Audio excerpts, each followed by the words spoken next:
This is William Michael of the Classical Liberal Arts Academy, and it's Friday, September 3rd, 2021.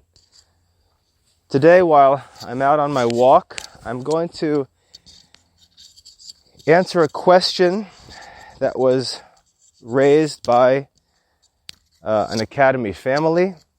And the question is, what should we think about professional sports? What should we think about professional sports?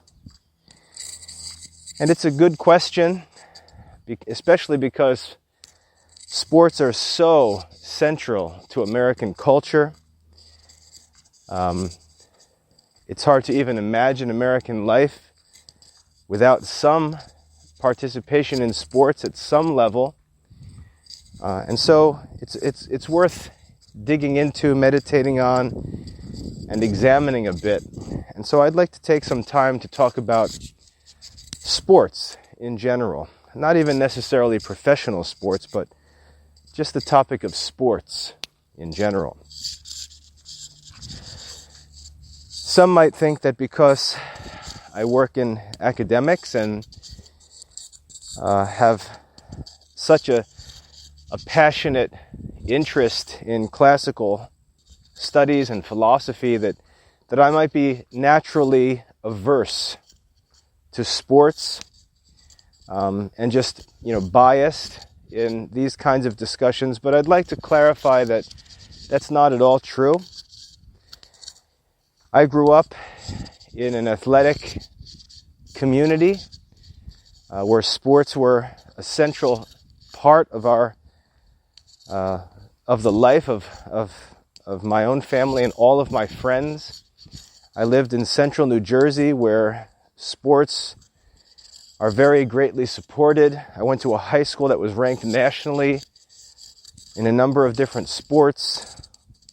Played sports from the time I was 5 years old through high school before a number of changes in my life occurred and led me away from participation in sports. But I've always stayed active with physical exercise, and I've always paid attention to sports in the news. So I'm not in any way averse to sports personally. In fact, I would probably be tempted to the other extreme where I had an excessive interest in sports that I have to always check and carefully examine. So I want to make it clear that I'm not in any way biased against sports. In fact, my experience in sports growing up was definitely influential in my maturation as an adult, and was definitely influential in giving me the physical strength, the ability to persevere through difficult circumstances, and the mental toughness to handle criticism and discouragement in the pursuits of my own adult life. Most of all, the work in restoring the classical Catholic education. So, not in any way biased against sports.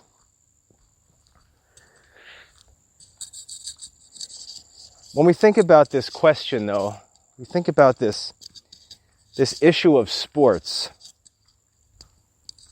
It doesn't matter if we like it. It doesn't matter if we wish that it was good. We have to examine the issue with a sincere and obedient disposition and ask whether or not it's God's will. Whatever our participation or involvement in it might be, we have to ask whether what we're doing is God's will. We're not to ask questions like Eve in the Garden of Adam, whether a thing seems to us to be good or not, because that's irrelevant. Our judgment of the goodness of a thing or the evil of a thing is irrelevant. All that matters as creatures in God's universe is what God wills for us. We're commanded to obedience, and obedience means we subject our will, even our understanding, to the will of our superior. And the King of Kings, as it were, the Lord of all lords, is God. And so, in Romans chapter 12, a verse that I always refer to, St. Paul says to us, or urges us, do not be conformed to this world, but rather be transformed by the renewal of your mind. And he goes on in that passage to say, be transformed in the renewal of your mind so that you may know and approve of the will of God. The goal of the renewal of our mind, the reason why we ought not to be conformed to the world, is so that we can be conformed to God's will. We can become imitators and servants of God. That's the reason we should not conform to this world.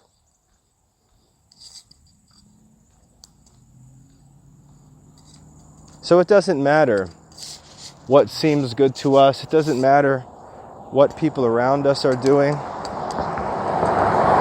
It doesn't matter what others tell us or think. What I'm interested in discussing is what God wills. And that's all that I'm interested in. Because if I can be persuaded that God's will says one thing or another, that's what I want to pursue in my life. And I don't care whether there are crowds around me supporting that decision or whether I have to do it alone. That's the nature of the Christian life. But I always trust that anytime we subject ourselves to God's will and are willing to walk through the fire, as it were, the results are far better than anything that we leave behind.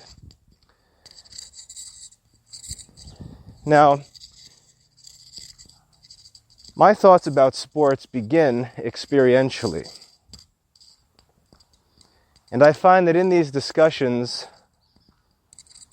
people who are just recklessly supportive of sports because they love sports, and as I said, that's understandable. Many try to sugarcoat the issue or present the best parts of sports as representative of everything sports. And that's dishonest. In my experience in sports, I found that there are a number of different realities that need to be considered. First of all, when we consider sports, we have to look at it from two different perspectives. We have to look at it, or I should say 3 different perspectives. We have to look at it from the perspective of the active participants, that is, the actual athletes and players who are engaged in the sports. We have to look at it from the perspective of the spectators or fans who watch the sports. And then we have to look at it from the perspective of coaches and trainers, people who teach and train the athletes through the sports. So I think we have to consider the question from 3 different perspectives. The participants, the spectators, and the trainers and coaches. Because sports signify very different things for each of those different groups. When I was a kid, I was never much of a spectator. I didn't attend sporting events. I didn't even watch sports on television very much. I would watch a playoff game or a championship game, something like that, but I didn't make a habit of watching any sports every day. On the other hand, my grandmother, on my father's side, was a diehard Mets fan, and I grew up in central New Jersey, and every day, if you walked in Grandma's house between April and September, since the Mets seasons always ended in September, you could be sure that if the Mets were playing, the game would be on TV in the living room. And my grandmother would always be watching the Mets. I was a Yankee fan, so I had no interest in her Mets games. But I wasn't a fan. I wasn't a spectator of sports. If I watched sports, it was to see what the best players do so that I could then go out and imitate it. But I love to play sports. I love to practice sports. I love to train for sports. I love the competition of sports. And I sought out, as far as I could, the positions on the sports teams that allowed me to enjoy the most competition. In baseball, I was a pitcher. And when I wasn't pitching, I was the catcher. I was involved in every play, and that's the way I liked to play baseball. I couldn't be an outfielder because it was too boring, not enough participation, not enough action. And my favorite position was pitching. Just because of all of the different challenges, the pressure, the trash talking, I just loved all of that stuff. I loved pitching. And pitched my whole life growing up as a kid. And catching allowed me to be down in the dirt, involved in every play, calling all the defensive plays on the field, sort of the captain of the defense on our baseball teams. And I played in a town, Edison, New Jersey, where when I was a high school student, our high school team was ranked in the top 2 or 3 teams in the whole country in baseball. We had a great baseball community where I grew up, and I loved it. So I really think of sports from the perspective of a participant, not as a spectator. And I should just say up front that I think that thinking of sports as a spectator is an issue that's easily objected to morally. Because I don't think anyone can justify spending hours and hours and hours watching sports.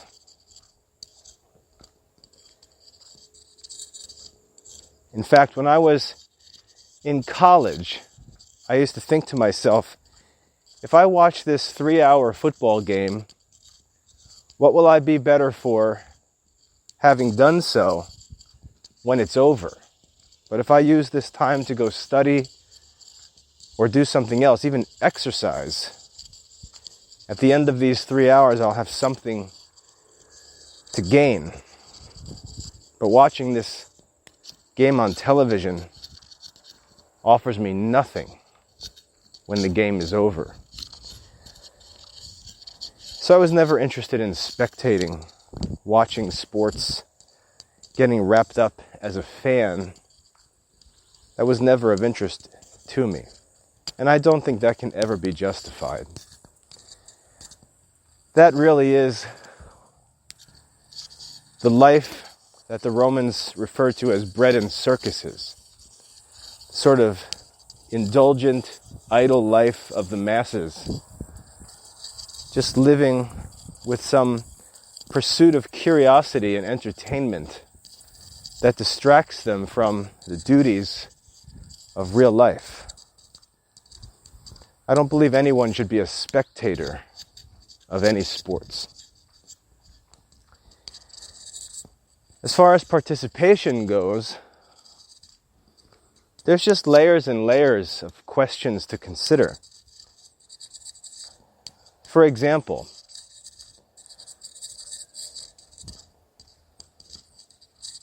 there are some sports that offer lifelong benefits.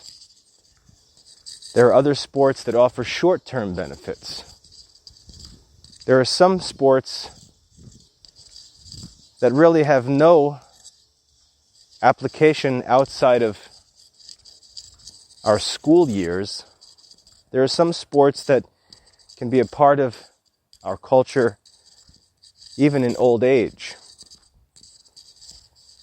There are some sports that are very expensive to participate in.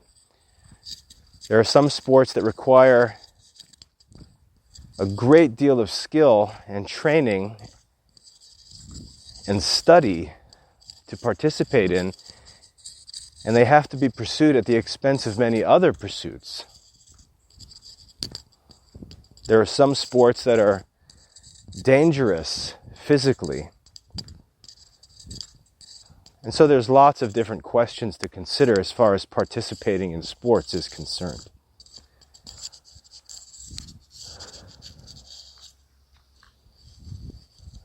I played sports as a kid, and as I've said many times and explained, my family was not Christian.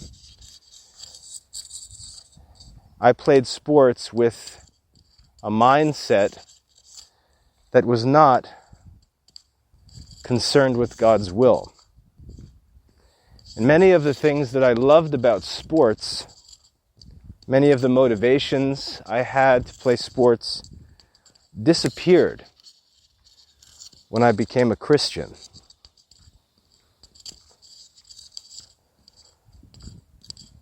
Much of the motivation that drove me in sports was just pride. I wanted to be better than everybody else. I wanted to win. I wanted trophies. I wanted awards. I wanted championship jackets. I wanted to be popular. I wanted to impress the girls, just on and on.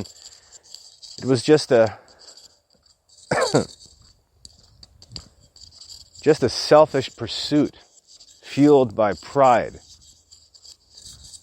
And as I said, when I converted to the faith, or was converted to the faith by God's grace, that pride that motivated my pursuit of sports was destroyed. And I didn't see that life as being consistent with my Christian profession anymore. Everything that I loved about sports was contrary to the Christian life. I loved to try and literally hurt my opponents. I hated my opponents.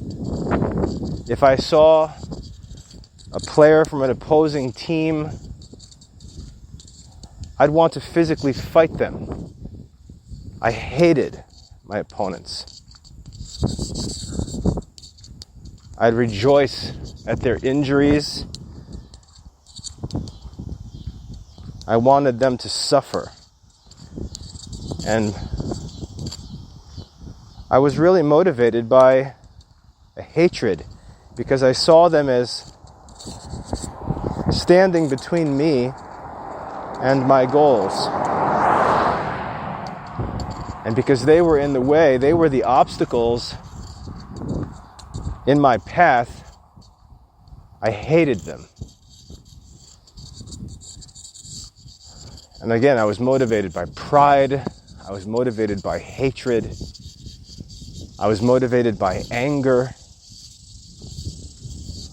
And all of those things translated into success in sports. And yet there were also consequences that led to my being unable to continue in sports. All of that anger and competitiveness and pride within me led to a constant destruction of my physical body. I was always nursing injuries, always in pain, broken fingers, broken hands, pulled muscles, pinched nerves. And I can easily see how that life leads so many athletes into drug use and addictions. For example, at one point in high school, we were right in the midst of baseball season, and I had a pinched nerve in my neck that was so bad that I couldn't even move on the couch. But we had games coming up to play, playoff games, and I didn't want to miss the games. My grandmother had recently had back surgery, and she had these massive prescription ibuprofen pills. And I found that if I took 3 or 4 of those pills, I could get the pain in my neck to go away just enough to let me play. And if that would have continued, I would have developed tolerance to that painkiller. And that's how addiction starts in people. That's also how athletes get into all kinds of drugs like marijuana. Marijuana is used by athletes. It's not just a recreational drug that people use to party and feel good. Marijuana is used by athletes to help them recover physically. And so it's just like the abuse of painkillers. It becomes an artificial means of dealing with all of the injuries and pain that come with these sports. And then we have performance-enhancing drugs get involved, steroids, and all kinds of chemicals that are unnatural, that pose long-term threats but promise short-term benefits. And you just see that whole mindset, the whole mindset whereby a person sacrifices long-term gains for short-term gains, is the opposite of a spiritual-minded man, who in the reverse sacrifices temporary short-term gains for long-term lasting gains. And so you can just see how all kinds of bad habits develop in sports, and they were certainly beginning to develop in my own life. As the competition increased, the pressure and stakes increased, and the injuries increased. What finally happened to me was in a football game my junior year of high school. I was playing linebacker and I cracked my shoulder socket.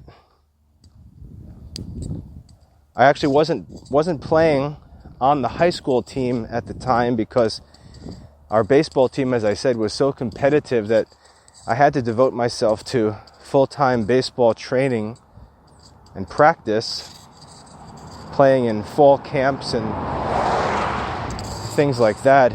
But we used to play organized tackle football games on the weekends because we all missed playing football. And in one of those games, I cracked my shoulder, dislocated it, and had to conceal the injury because I didn't want the baseball coaches to know that I was out playing football. And so I had a few months, I had 3 or 4 months between the time of the injury and the beginning of baseball season to recover, and I was hoping that the pain and the injury would just go away. But the injury was so severe that the following spring I couldn't swing a bat or catch a ball, and my baseball career was over. And that was just the last of an endless stream of self-inflicted injuries. Injuries that weren't necessitated by the sports themselves, but were caused by my excessive zeal for those sports. And as I said, when I became a Christian, I couldn't even comprehend how I could be motivated to play sports as I had been before. You almost have to be stupid enough to believe that the games you're playing, the tournaments you're playing in, the trophies you're winning are really significant. To celebrate as if you've really accomplished something, you have to refuse to think about the reality that the next year, the season starts again, and it doesn't matter who won the previous year. It's vanity. Nobody cares. But when I was a participant in sports, I didn't think like that, because I was self-centered and vain. And that led to lots of problems in my life. However,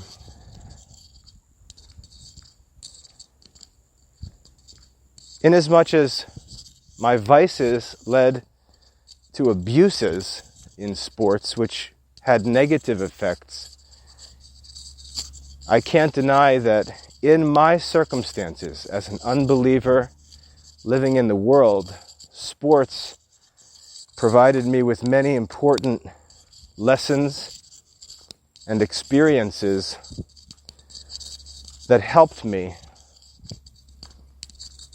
when I grew up, or as I grew up.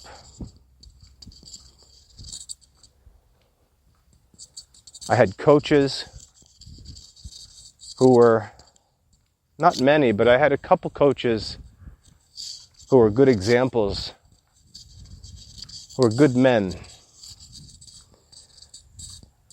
I had one coach in the Little League when I was in what we called Major League, which was ages 11 and 12. I had one coach who really taught me how to play. And we won a championship. And that coach just used to always talk to me. He was always comforting. He was always encouraging. And his personality was just something that stuck with me. I still remember him in detail to this day, 35 years later. I can still remember what it was like to talk to him, to be around him. And he was a good example, a good man. And so we experienced things like that with coaches, but I also, for every one good coach I had who was an exemplary man, I had 10 coaches who were immoral, filthy men. Some of the most immoral memories I have as a kid are related to behavior of coaches in sports. So we have to keep these discussions balanced, because when we talk about the virtues of sports, I really don't believe that we can avoid the vices of sports.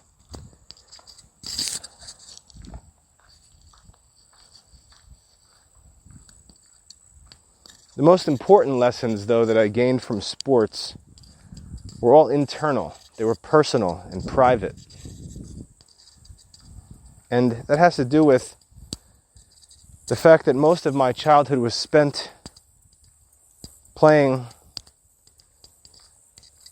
pitcher and catcher in baseball at a competitive level where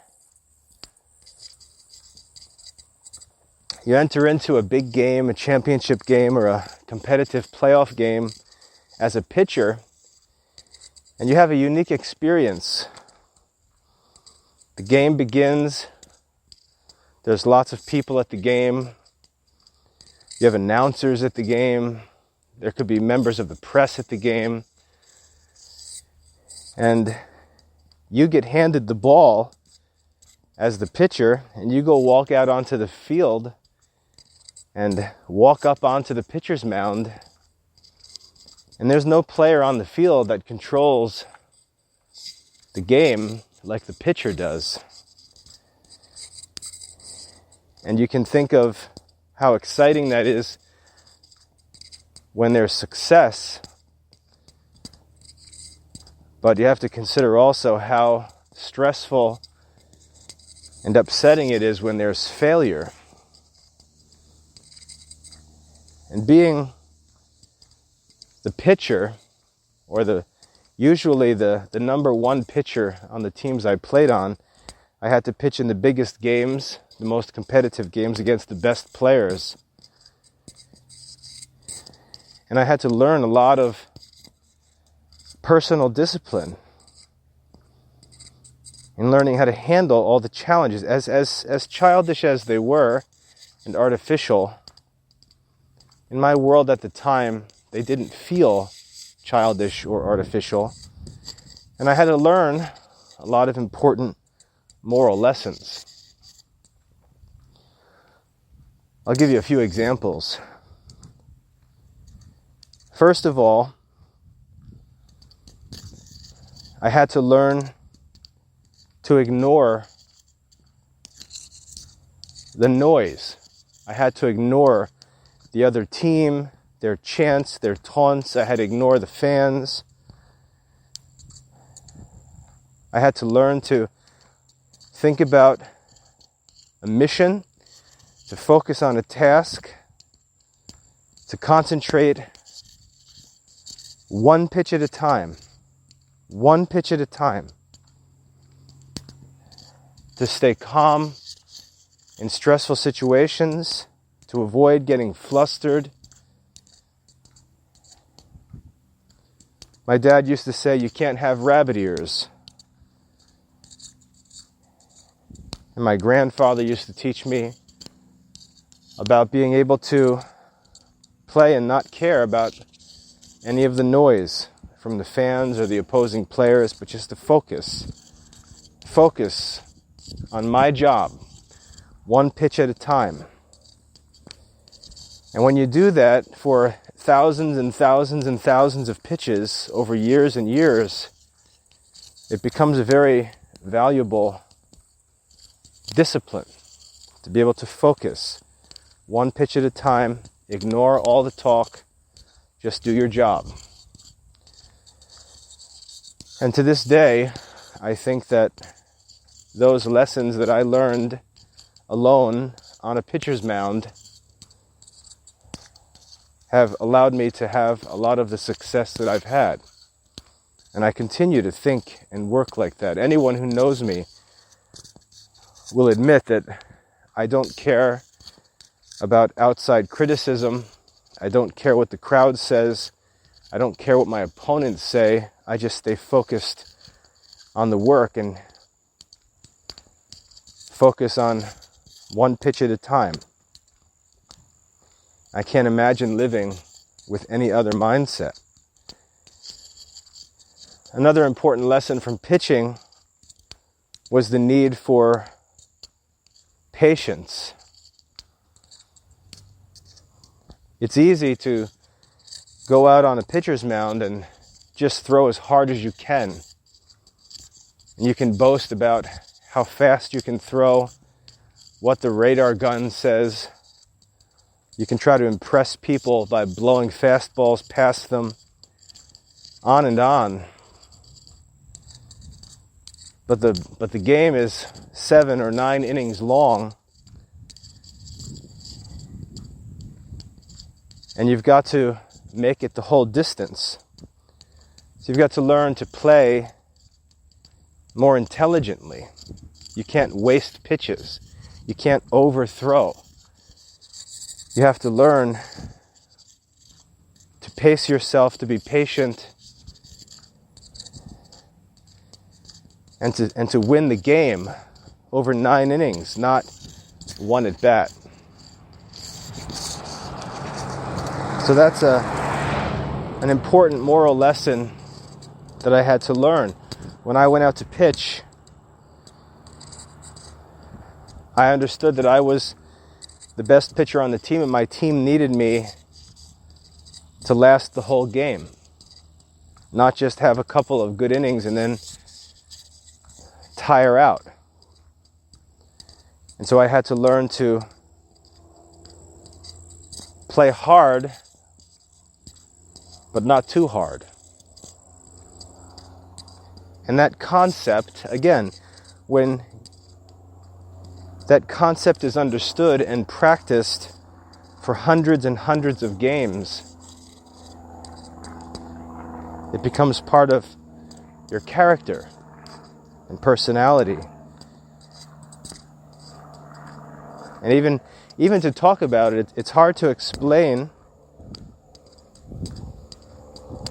I think another place that I learned that lesson from was because my family was involved in auto racing.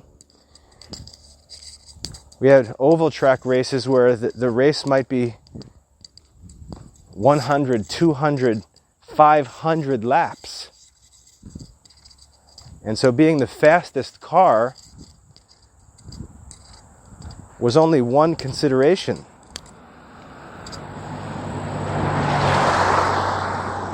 To be the fastest car wouldn't win you a race. And then you could turn around and watch a drag race where being the fastest car was all that matters. They just explode and race for a quarter of a mile. Whoever gets to the finish line first wins, and the cars almost explode by the end of the run. They're designed for nothing but short-term explosive power, and they rebuild the cars after each race. And so I always had this comparison in my mind of the two different kinds of racing: the long oval track race and the short drag race. And I knew from sports that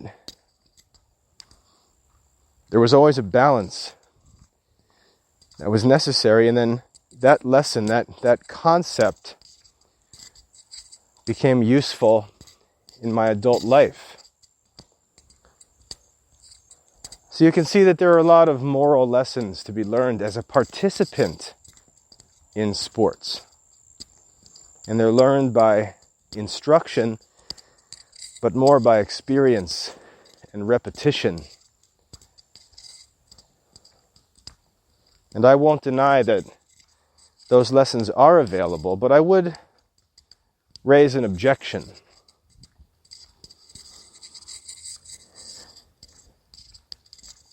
The end doesn't justify the means. I didn't need, I should rephrase that. In my life, I needed to learn those lessons through sports because I had no other way to learn them. I wouldn't have learned those lessons at home in my suburban house or in school, in my public school. I wouldn't have learned those lessons. Sports taught me those lessons. And for that, I'm thankful to sports. However, we're considering this topic from a Christian perspective, and as parents, there's no reason why my children should need to learn those lessons from sports. And this is where I think the argument for sports runs off the rails. The end doesn't justify the means. There are, I believe, more natural and better means of learning these moral lessons than through sports. They can be learned through family work. They can be learned through personal fitness. They can be learned through real academic work. They don't need to be learned through sports, and there's a reason why I think sports are actually a bad way to learn them. If we learn them through sports, when the sports are over, we don't have much to show for it. I think back to how much money and time, money my parents spent for my sports participation. And I don't just mean signing me up to play on a team, because for us it was much more involved than that. It was buying equipment. My catcher's mitt in high school cost $200. My bat was probably, I think it was $140. And this was in 1990s. The equipment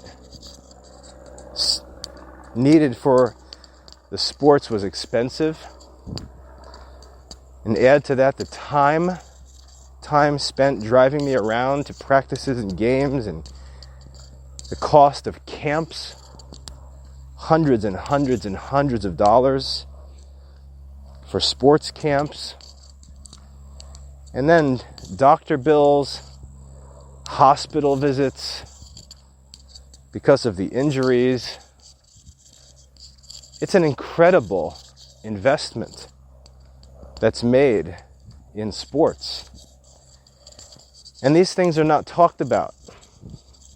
We talk about the lessons that were learned.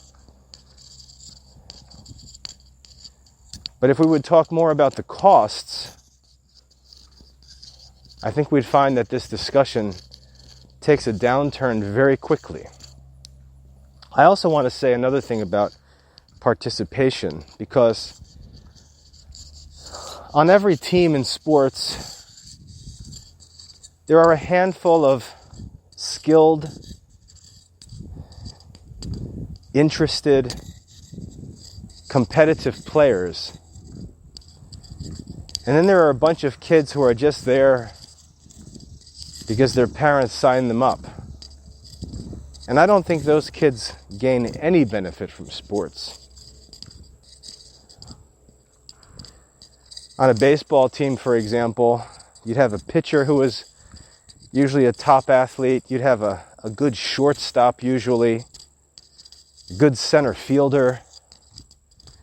And then after that, the quality of the players quickly starts to degenerate. And those handful of players were the real power of the teams. And the rest of the kids were just needed to fill places.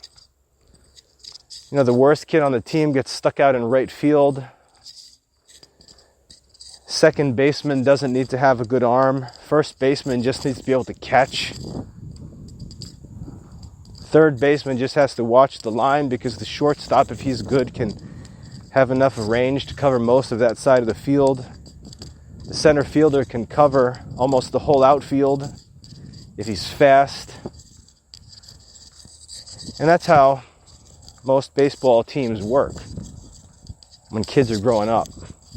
And in football, it's even worse, because in football, the best players play on both sides of the ball, offense and defense, and teams can even design an offense that just features 2 or 3 skilled players.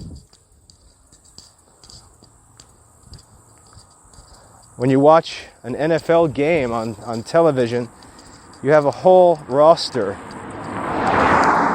of highly skilled players. And the game that's played at the professional level is a very different game than the game that's played at the youth or high school level. And there's just a lot of misleading ideas about sports participation. Most kids participating in sports are gaining absolutely nothing from it. In fact, they may be learning the opposite of the good lessons that sports can teach. Because while the most competitive players are learning all kinds of lessons about competition and discipline, other players are getting awards for mere participation that fosters this sense of entitlement and puffs them up with arrogance. And so, as I said, on the two extremes, you have almost the opposite lessons being taught.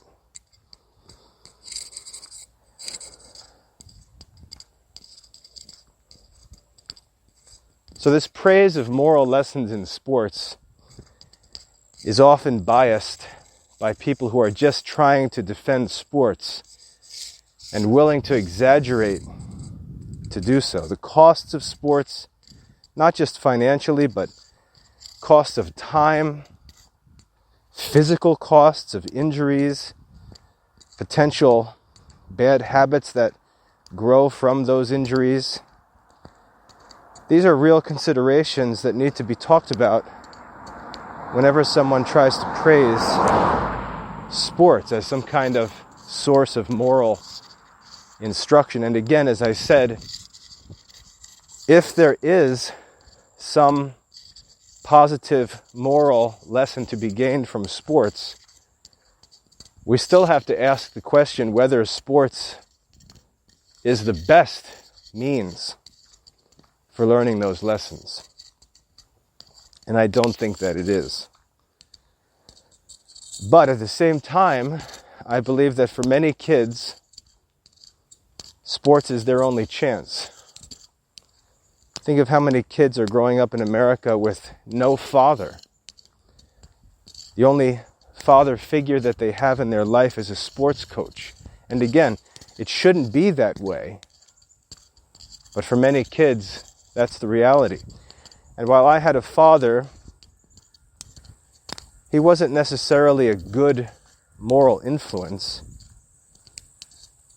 And I needed the influence of other men to help me. And I'm not picking on my father. My father was himself an unbeliever, and I think did what he understood and tried to be a good father. But he couldn't give me what a kid really needs, that a wise Christian father can give. And notice I didn't say Christian father, I said wise Christian father.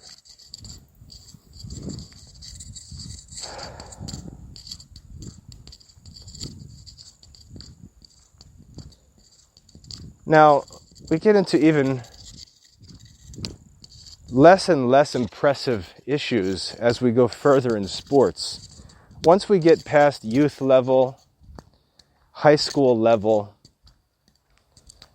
the arguments, I feel, start to get worse and worse for sports. Let's take college sports, for example. We have kids who spend their whole childhood training for sports so that they can, quote unquote, win a scholarship.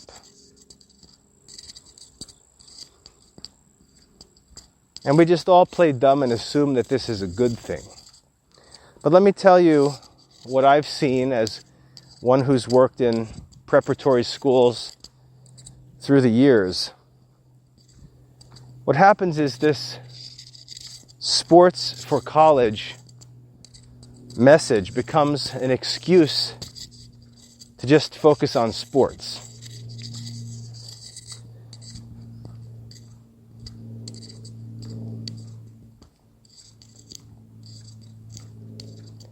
It becomes almost an alternate reality for most kids. And if you're involved in these communities, you'll know what I'm talking about, because many people who don't know experientially what these things are about, they may see that the high school has a football team or a soccer team or a basketball or wrestling team. And they see kids participating in those school sports. And it looks innocent enough, but anyone who knows about these sports, especially at competitive levels, knows that the actual participation in games or actual matches or meets is just the tip of an iceberg that represents very little of the actual activity associated with competitive sports. To be competitive in the kinds of sports that offer scholarships, kids have to devote their whole childhood to those sports. And it's much more than just physical fitness or participation in games. It's physical training. It's studying the games themselves. For example, you've heard of a playbook in football. Just pages and pages and pages of formations and plays to be run that need to be studied and memorized and drilled and drilled and drilled. And all of this is being studied instead of something else.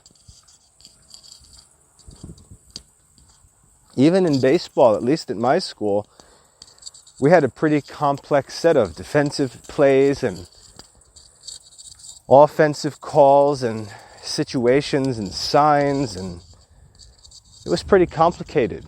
It took a lot of study and practice and concentration, and we spent a lot of time working on those things. Time that is taken from other pursuits. And again, anytime we talk about benefits, we have to remember to talk about the costs. And there are many people who have never participated in competitive sports, and they don't understand, they really don't understand or appreciate how demanding these sports are in the lives of those who play them competitively. They really don't understand.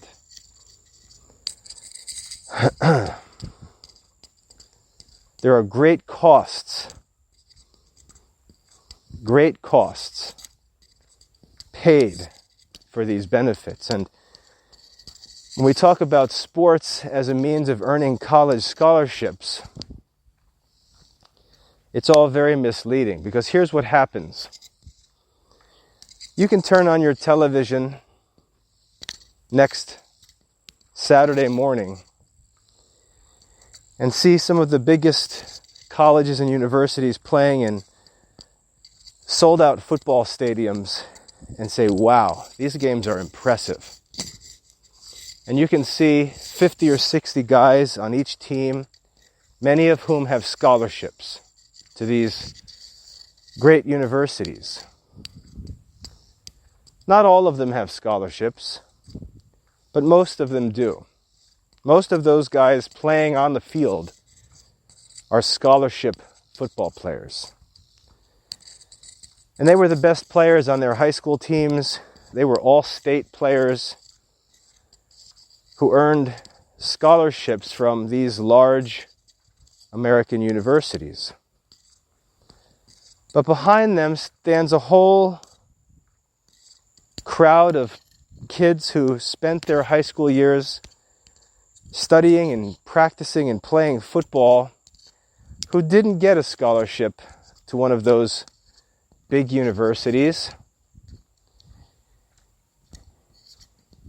And yet they might have been pretty good in high school, pretty competitive, but for some reason they weren't given the big scholarship. And what those kids do is they make a decision to take a scholarship from an inferior college or university. And they make their decision on the university that they will go to based on whether or not they'll be able to play football at that university. And this is what happens with these high school athletes. Instead of realizing at the end of your high school years that the big schools don't think you're that good, not good enough to play at the next level, instead of taking that as a sign that it's time to move on to something else, many kids will commit to the sport over everything else. And so the kids will accept scholarships from inferior colleges and universities that don't even offer them a good education or any of the benefits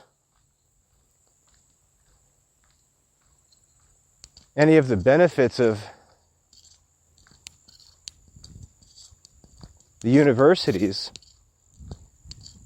And they'll go to college not even concerned about the real purpose and benefits of a good college education, but just focused on their sports,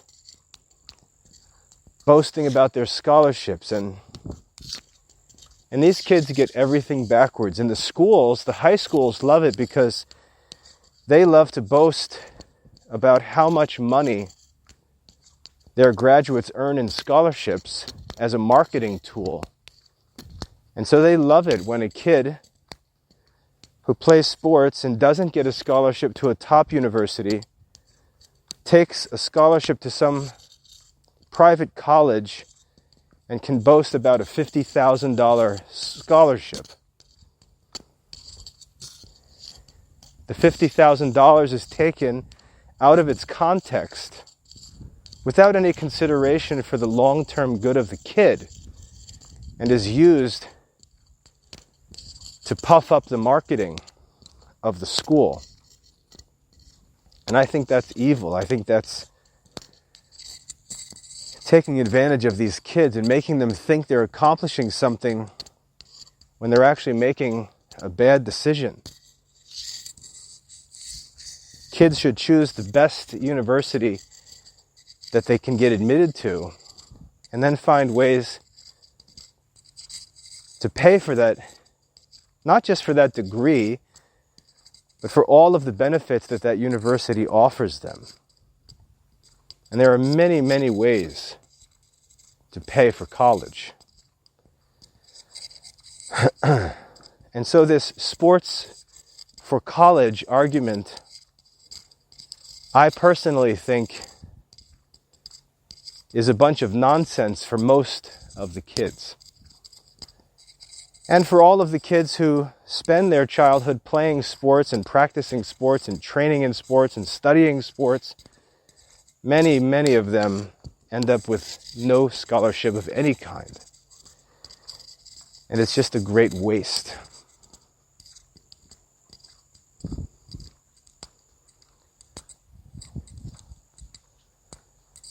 Once we get to the college level, we have to really ask, in the modern context, what the point is. And there are some arguments that can be made, especially this year, because laws have changed and policies have changed that actually allow college athletes to make some money. But again, we're talking about a very, very small, microscopic number of extraordinarily talented athletes, not something that affects any percentage of those playing sports. For example, the new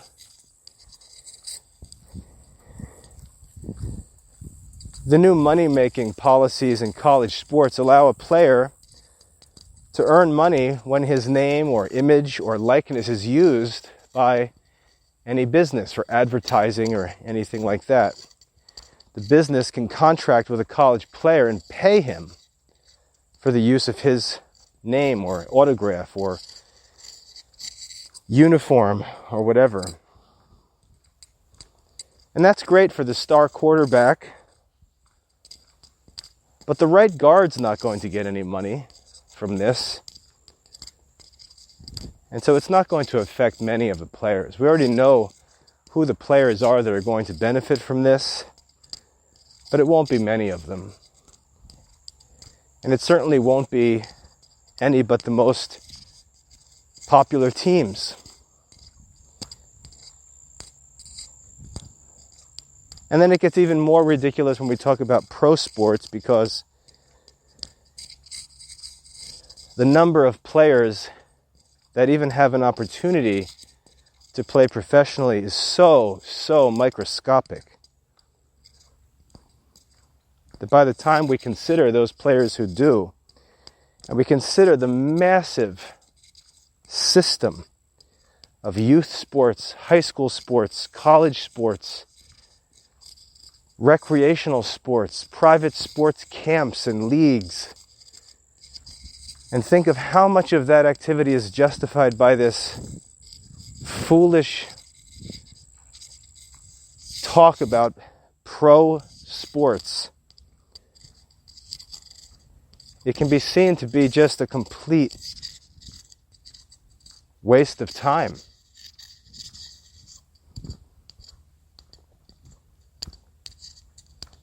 And then once an athlete does make it to professional level, if there's significant money to be earned,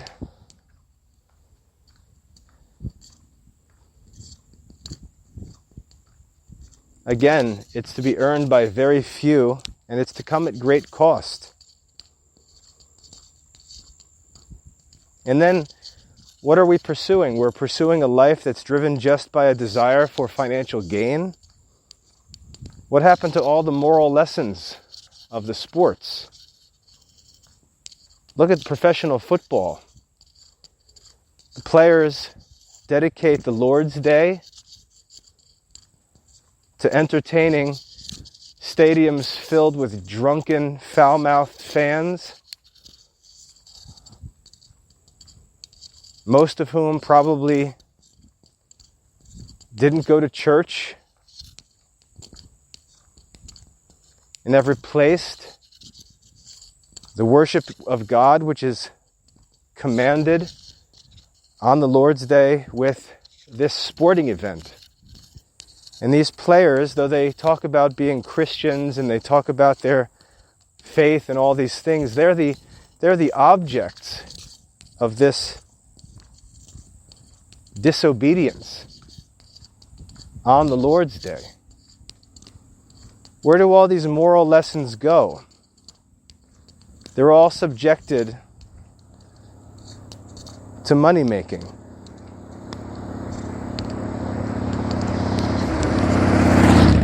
Which becomes the chief end. And we consider the catastrophic injuries and all of the collateral damage, we could say, of this life of sporting. And we're left justifying it with money. It's about money. Talk about your Christian faith on Sunday afternoon in front of a crowd of 70,000 unbelievers drinking and screaming and cursing, and imagining that somehow what you're doing is God's will for Sunday. So I think if we examine these things fairly, at every level, we find that it's hard to justify the arguments made for sports. Because even though that we can say positive things about sports, and again, I have explained a number of positive benefits of sports, When we consider the overall costs and the individual costs of these things, it's just not realistic. Sports are not the appropriate means for teaching a kid how to be a part of a community. Sports are not necessary to teach a kid the need to persevere, the need to ignore criticism, the need to focus on his own tasks and mind his own business. Sports are not necessary for any Christian children to learn these lessons. And as I said, at the end of all of this sports playing, for almost every person that engages in this culture, there's little to be gained from it at the end, except talk about sports. Glory day stories from the past. All of these moral lessons could be taught much more perfectly, much more efficiently, and with lasting benefit to the child by ordinary Christian means, by good education, by healthy family life.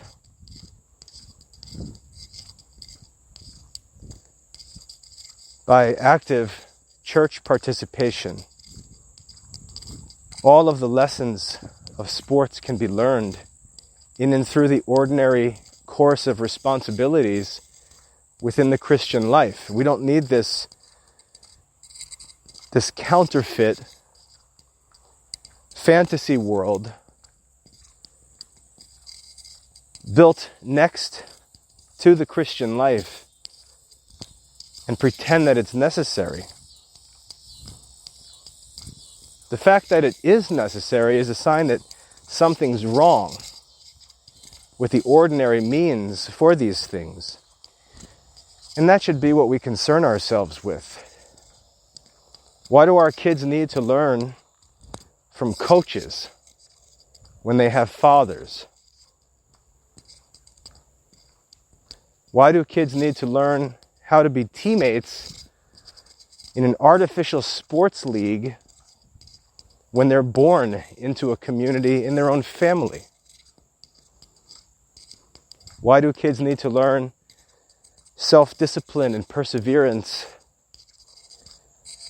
on a baseball field when they could learn that at their desk doing their necessary Christian studies? There's a couple reasons I think Christian parents err in this way. The first reason is because the Christian parents want immediate gratification. The reality is that in sports, you might gain some benefit within a couple years, even 1 year, even a couple weeks.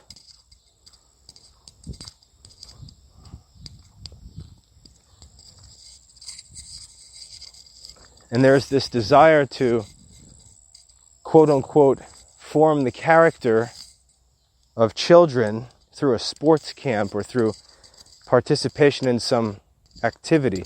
Even martial arts and programs like that are advertised as character building. But the reality is that real life is the most effective means of character building.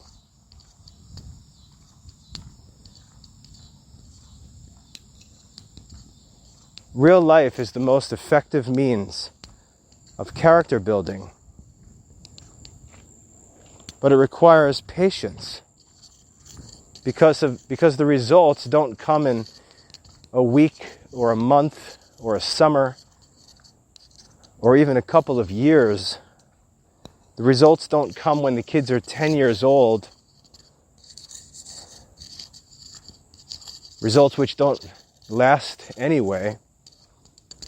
The real results come when a child enters adulthood, when a child goes through his 20s, his 30s, his 40s, his 60s, and so on. Real life teaches all these same lessons in its own way, in its own time. And I think we're simply not patient with the reality of the ordinary Christian life. And we seek to leapfrog real experience and real responsibilities in the natural context in which these lessons are learned. And that impatience leads parents to seek out artificial solutions that are mere counterfeits of real life. And we see this by the long-term results in the lives of all of these people who supposedly learned all of these important lessons as kids.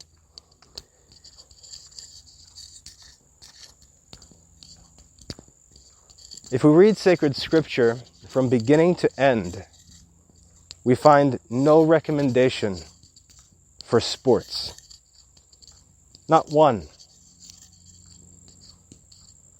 We don't even find any recommendation for artificial exercise.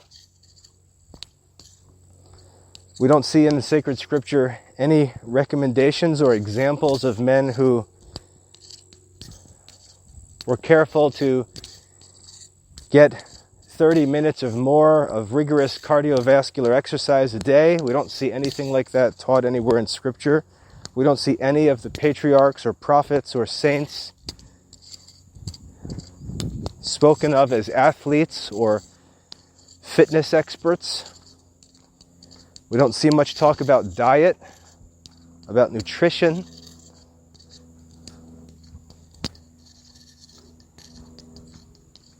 Hundreds and hundreds of pages, and no mention of these things that dominate our daily discussions as Christians. Now, I know some will say, well, the Bible wasn't intended to teach us everything. And that's obviously true.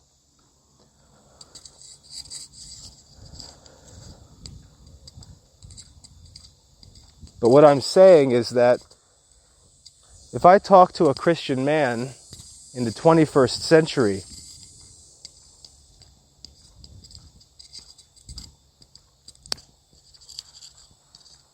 it's often difficult to understand how these things aren't considered to be a necessary part of the Christian life. And that's what I'm pointing out. If I were to stand in front of a group of men and say, Christians have no need for sports, there would be instant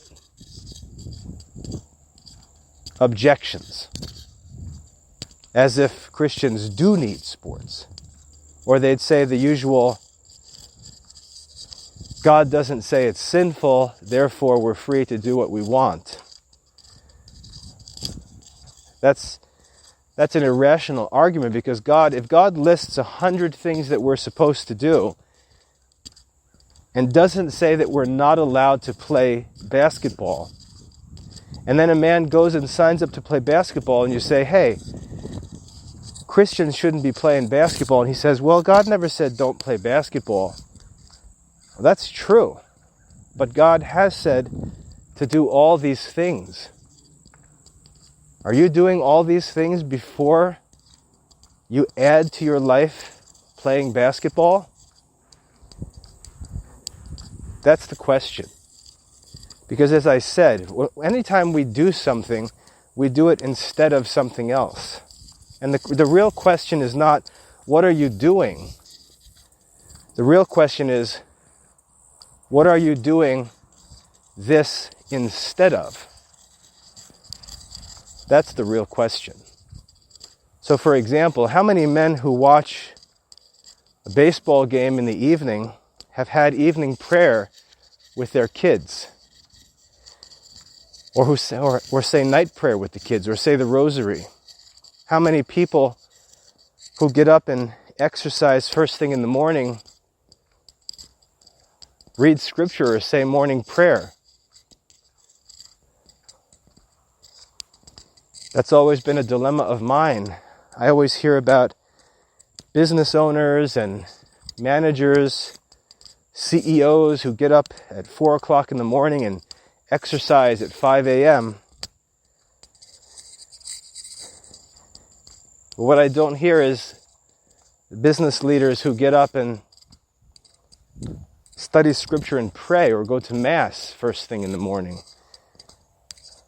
Sure, I could get up and go for a run, go to the gym, but I would have to do that instead of other things.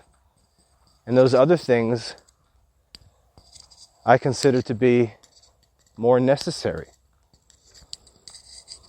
I could watch a football game in the evening, but if I do, I'm going to do it at the expense of evening prayer or night prayer.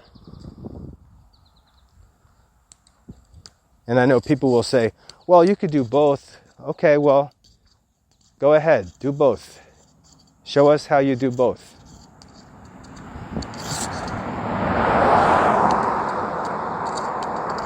And there are many other responsibilities besides the hours of prayer. How about academic work? Are kids just getting the minimal studies done in school and then spending their afternoons and evenings playing sports, watching sports? What about theology? What about philosophy? We see just how sports is judged absolutely like an island on its own instead of as a replacement for other things. And I just can't justify spending time on sports as a Christian when I consider the other things that need to be done. There's so much work that's being neglected while Christian men talk about sports. I just don't understand the mindset. And again, I say that as somebody who grew up playing, loving sports. But as I learn the Christian life, as I look at the lives of the saints, as I read sacred scripture, I just don't see, with all of these things to study and do, how a man could find sports to be attractive.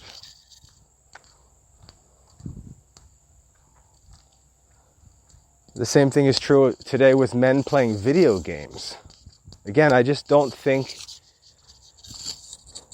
that Christian men know about the things they should know about. Because if they did, I can't imagine any man thinking that playing Call of Duty or Fortnite as a 40-year-old is more attractive than learning hymns or learning an ancient language or reading the church fathers. I just can't comprehend. For me, there's just so much available, so much to know and do, and so little time. The church is struggling in so many different areas that are related to the neglect of the work of the laity.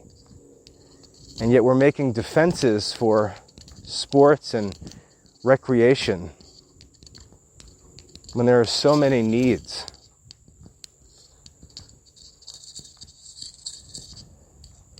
I also know that some will say, well, a couple of popes have said good things about sports. And again,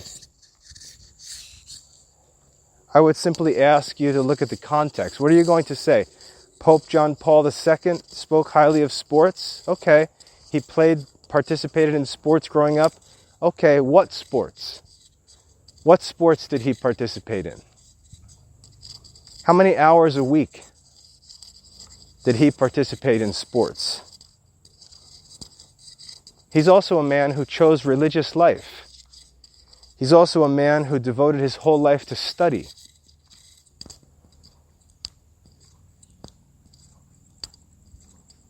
So to now characterize him as some kind of full-time athlete because he has some positive things to say about sports, or pretend that he condones anything that's done in the name of sports, while ignoring the context of his life and writing, is just not honest. He's not commending anything done in the name of sports by saying that sports are capable of teaching some lessons of virtue. I've already explained that. St. Paul explained that in the New Testament. But what St. Paul said was that bodily exercise profits little. And he commended to men more concentrated exertion in the Christian life as an option that offers men much more. No one can read the writings of John Paul II, who knows of his life, and come away thinking he's telling kids to go spend all of their time playing sports.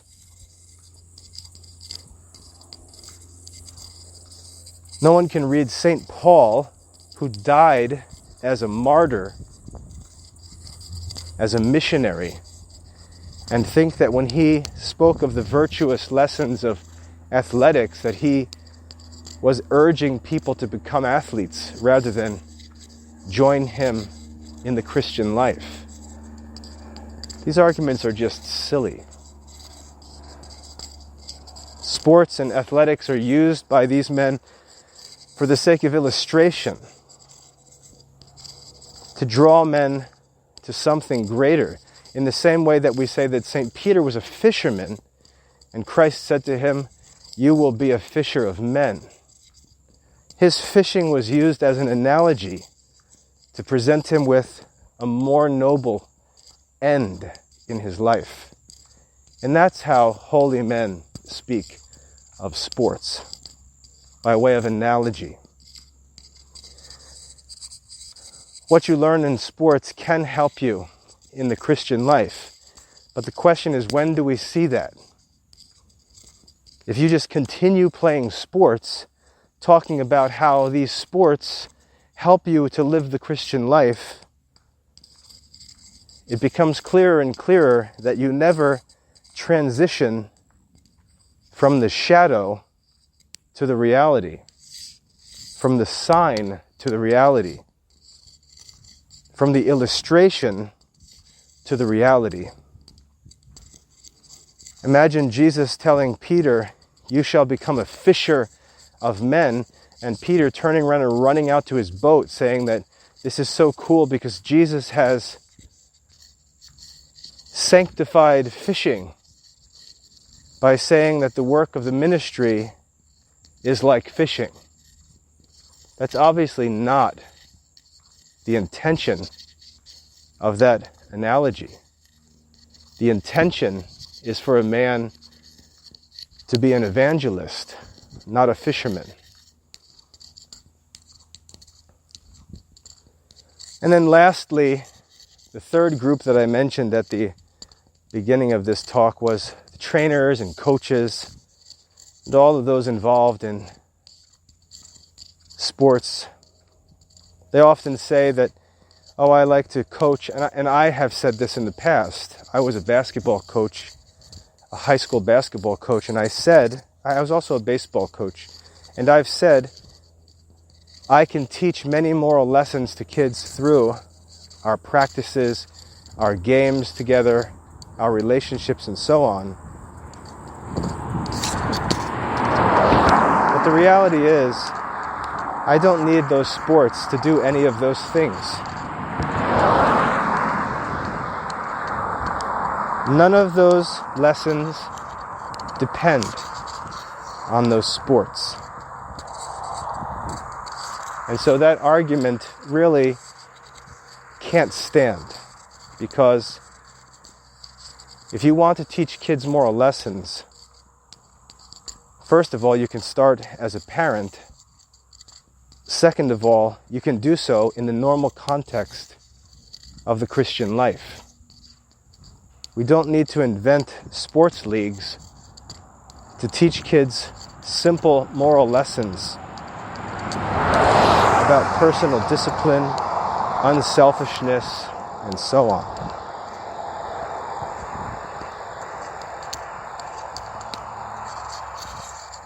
So as a 46-year-old Christian man, I've had 10 children, 7 sons, and we have not spent 1 minute participating in any sports, and yet I've raised physically fit, healthy, strong young men who have gone on to serve in the military, who are serving in the military. I've never needed any sports to teach them any moral lessons. Their physical health and fitness has never been dependent on participation in any organized sports. And so I simply don't buy all of these arguments. There are natural means for these lessons to be taught and learned, and they're the most efficient, the most fruitful, the most lasting means of teaching these lessons. In different circumstances, I can understand that people might say, well, for us, in our circumstance, this is helpful because blah, blah, blah. But I would challenge you to look at those circumstances that are creating this problem and ask whether they shouldn't be fixed, rather than looking to artificial solutions. It's like modern medicine prescribing treatments to relieve symptoms rather than the causes of diseases. If there are circumstances that cause your children to not be able to learn lessons that are supposed to be learned in the ordinary, everyday context of the Christian life, then something's wrong. Don't just try to cover it up. Fix it. Fix it. Seeing that problem is a grace. Having the opportunity to see that something is lacking is an opportunity for you to fix it, not cover it.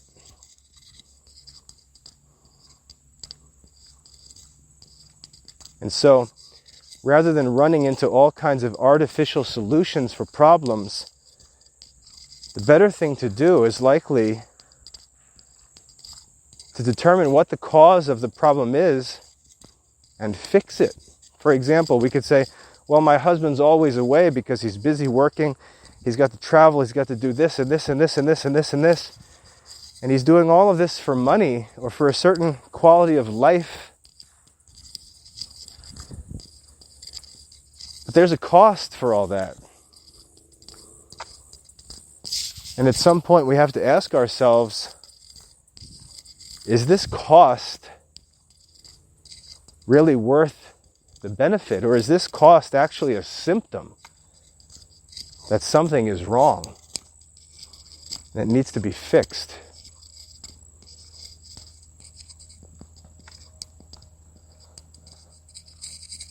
Now, I know in saying these things that some will get upset emotionally and they'll argue from their experience or give their... And I've already addressed the issues of experience and different circumstances. So those responses are either from people who didn't listen to what I said or who are just going to persist in forcing this Christian idea of the necessity and benefit of sports. But anyone who wants to make that argument, I'll only accept it on one condition. If you want to make an argument that sports are necessary and good for the Christian life, I'll accept your argument if you're willing to show us the details of the costs of those benefits. And if you're willing to show us the long-term lasting fruits of those sports. Because as I said, sports are presented as,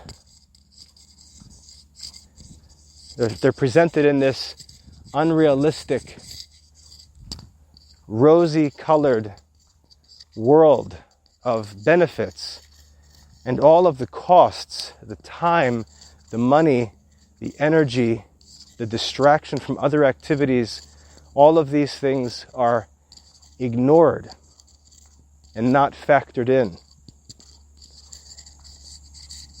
And then the benefits that are gained are usually short-term and temporary and not the real thing. So if you want to make a case for sports, then you have to agree that for every benefit you praise, you have to also produce the cost of those benefits in comparison with other means by which those benefits could be obtained. And you need to prove that those benefits are the real thing, that they're lasting improvements in the character of a person and not just a temporary afterglow of participation that has to be reproduced again and again and again. If you're willing to get into those discussions, I'm willing to hear objections. But if you're just going to praise sports hit and run, I'm not going to fall for it. Because I know the costs, I know the nature of these benefits, and I don't think that they're the real thing. So, I hope that's a helpful talk. It's been an hour and a half, so I'm going to wrap up now. If you'd like to get into any of these issues, again, I'm not biased in either way. I'm seeking to really think through these things carefully. I've done so over the past 20 years as a father.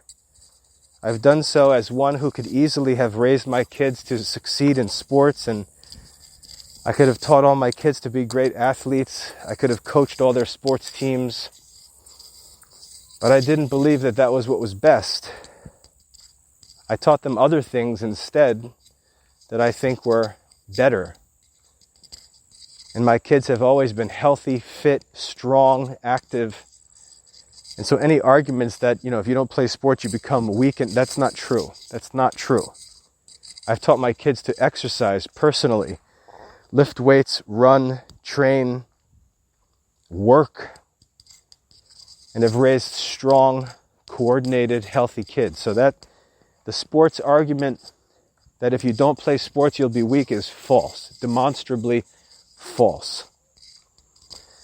So if you'd like to talk about these things, please comment or post on the forum. That would be best. If you go to classicalliberarts.com/forums, I'd love to talk about these topics there. I can get into detail on the forums, but I'm not going to respond much on YouTube because lots of wackos can get on social media and just post craziness. But if you want to join the forums and talk in privacy, I'd be happy to do so. I hope that's a helpful reflection to a challenging question, especially in our culture where sports have really become the bread and circuses of American life that distract us from many important things. God bless.